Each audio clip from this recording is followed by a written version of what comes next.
কাটিগড়ার হিলারাস্থিত star সিমেন্টের নির্মীয়মান grinding ইউনিটে ভয়াবহ দুর্ঘটনা। গ্রাইন্ডিং ইউনিটের ওপরে থাকা ক্রেন ছিঁড়ে পড়ে গেল এবং যার ফলে গুরুতর আহত হন দুই শ্রমিক।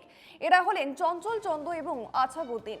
আহত দুজনের মধ্যে চঞ্চলের সংকটজনক অবস্থা বলে জানা গিয়েছে এবং দুর্ঘটনার খবর পেয়ে আশেপাশের মানুষ সহ অন্য শ্রমিকেরা গ্রাইন্ডিং ইউনিটের সামনে ভিড় করেন। শিলচর ও কাটিগড়ার বিভিন্ন থানা থেকে ছুটে আসে পুলিশও। আহতদের সঙ্গে সঙ্গেই পৌঁছে দেওয়া হয় হাসপাতালে। ফোন লাইনে কাটিগড়ার প্রতিনিধি।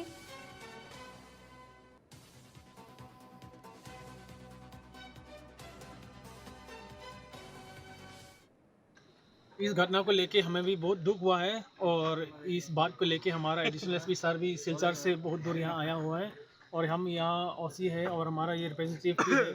तो सारा मिलके यहाँ का रिप्रेजेंटेटिव के साथ हम लोग बातचीत किया है कुछ 1 घंटा समय लेके। सारा जितना प्रॉब्लम हम लोग पूरा डिस्कस किया है, पूरा हम लोग कोशिश किया उनका समाधान करने के लिए।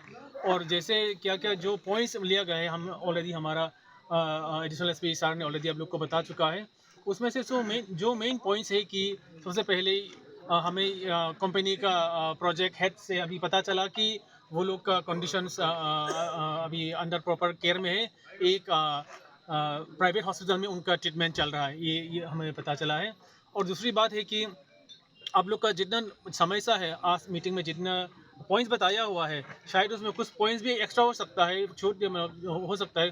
वो सब आप मेमोरेंडम हिसाब से डिटेल सब लिख के आप लोग डीसी सर, एसपी सर और मेरे पास आप लोग दीजिए, उसका हम लोग इंक्वायरी करना शुरू करेंगे। और दूसरा बात है कि ये जो आज जो घटना हुआ वो कैसे हुआ, किसका वजह से हुआ है, उसको लेके आप लोग का मेमोरेंडम में भी उसको पॉइंट हाईलाइट मेंशन कीजिए। और कंसर्न डिपार्टमेंट प्रशासन से हम पूरा इंक्वायरी हम करने के लिए ये फैसला लिया गया है। এই সমস্ত বিষয় নিয়ে কথা বলবো। টেলিফোন লাইনে রয়েছে প্রতিনিধি প্রদীপ্ত। প্রদীপ্ত, ইতিমধ্যেই যে দুজন আহত হয়েছেন শ্রমিক, তাদের অবস্থা কিরকম রয়েছে আর সেখানকার পরিস্থিতি কি রয়েছে?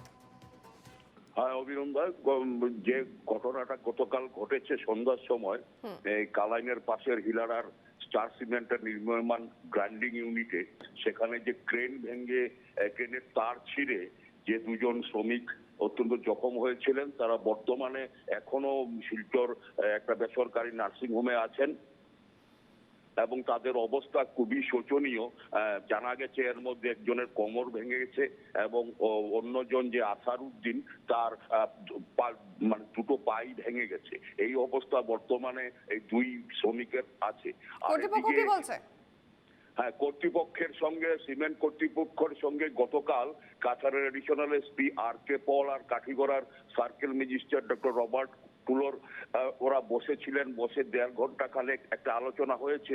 কর্তৃপক্ষ বলছে যে ঘটনা যেটা ঘটে গেছে এটাকে তো আর ঘুরিয়ে আনা যাবে না, তবে এই যে দুই শ্রমিক সুস্থ না হওয়া পর্যন্ত সিমেন্ট কারখানা কর্তৃপক্ষ তাদের পরিবারের ভরণ পোষণ পুরো চালিয়ে যাবে এবং এই দুই শ্রমিকের পুরো চিকিৎসার খরচ তারা বহন করে যাবে, তারা বলেছে। এবং ওই সঙ্গে গতকালকে আমরা দেখেছিলাম যখন ঘটনা ঘটার পর গেছি, তো অনেক শ্রমিকরা এখানে তাদের উপর আতিশয্য করা হয় বলে অভিযোগ করেছিলেন। সে ব্যাপারটাও তারা খতিয়ে দেখবে বলে এবং বিহিত ব্যবস্থা নেবে বলে আশ্বাস দিয়েছে। এই হলো বর্তমান অবস্থা। অভিনন্দন। বেশ, ধন্যবাদ প্রদীপ্ত।